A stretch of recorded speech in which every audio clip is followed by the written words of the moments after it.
Good morning, everyone. It's Monday, and I'm back at it. And with my video yesterday, I'd gotten some comments, and there was one in particular by a man named Chris that did not appear on the video itself. I had gotten an email notice. I get emails from YouTube about all the comments that come in, but this particular one didn't show up, and I was wondering if he had changed his mind and deleted it, because I was kind of looking forward to responding to him. He was basically calling Hex a scam, and his reason for that had nothing to do with the program itself. It had to do with Richard, and he was basically doxing Richard, similar to the way Peter McCormick was doing. And found out this morning the reason his comment did not appear is because YouTube marked it as spam and was waiting on my approval to have it posted. And after thinking about it, I decided to agree with the wisdom of YouTube's algorithm and not post it, because it really was spam after all. He was accusing Richard of different things and saying that he was a felon and he had gone to prison. And, you know, one of the things I was going to respond to in reference to that was the fact that my three closest friends are people that went to prison for felonies. So, you know, if it turns out that Richard's in that same group, then he's in good company with me as far as I'm concerned. The fact is, Hex works, and it's been audited, it's verifiable, so I can care less about Richard's personal background. I love the guy, so that's all that matters to me. So, apart from that, I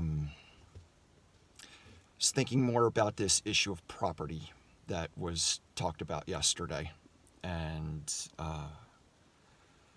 if you were to ask the average American if they felt that the United States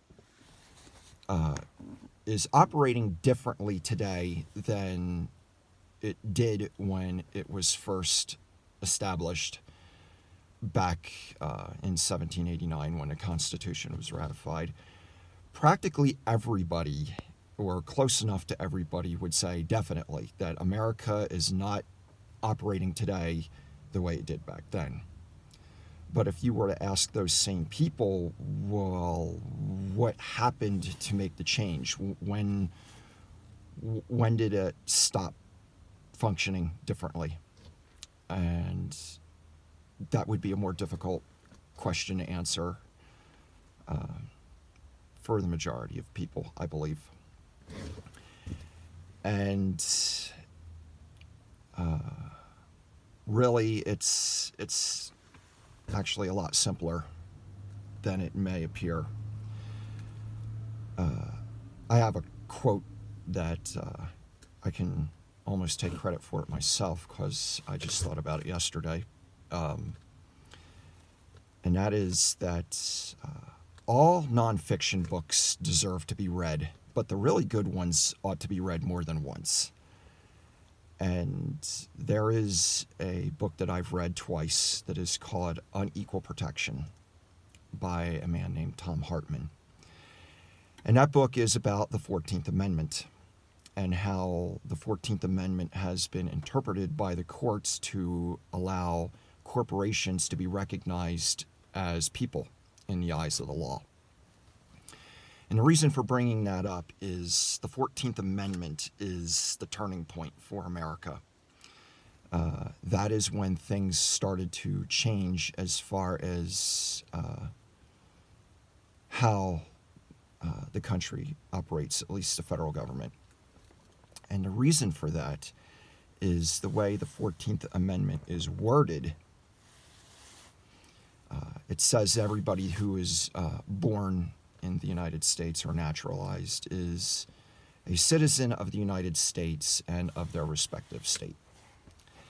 And this is what was brought up yesterday, that prior to the Constitution and the existence of the federal government, people's citizenship did not extend beyond the state that they were born in. And even after the federal government came into existence, people were still primarily citizens of their state. It wasn't until after the 14th Amendment was ratified that suddenly you have people being citizens of the United States and the central government taking a role in defining a person's relationship to their government.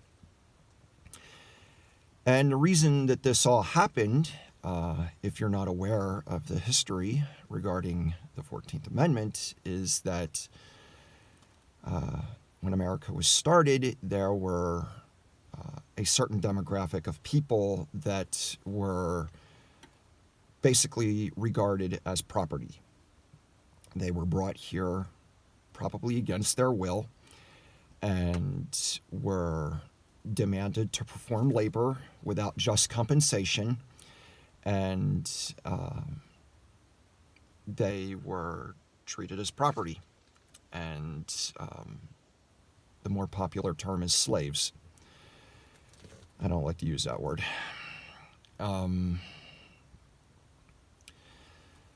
So that was a cause of agitation among many of the people in this country. And that eventually led to a war called the Civil War. And that led to the passage of the 13th Amendment, which said you cannot hold people as property anymore. And even though these former slaves were no longer regarded as property, they were still denied the right to vote in many states because the states did not recognize these people as citizens. So that's when the 14th Amendment came in and basically said, okay, since you're not going to recognize these people as citizens, you are essentially all going to become property of the United States by everybody being a citizen of the federal government. And that is why we have the predicament that we have presently in the United States. And the fact is, the whole issue of making other people property has never properly been resolved. Passing the 14th Amendment, like I said, essentially just made everybody property of the federal government. It never resolved the issue of making people property and fixing that. So this is another subject that needs to be talked about, is how do we fix this original problem? Because what we have presently is not the solution. If anything, it's created a whole host of other problems. So I need to get to work. I can't talk about this anymore, and I don't know if I've really presented the situation clearly in this video, but let me know, and it'll be talked about in more detail later. But for now, I gotta go, so I'll see you all later. Bye.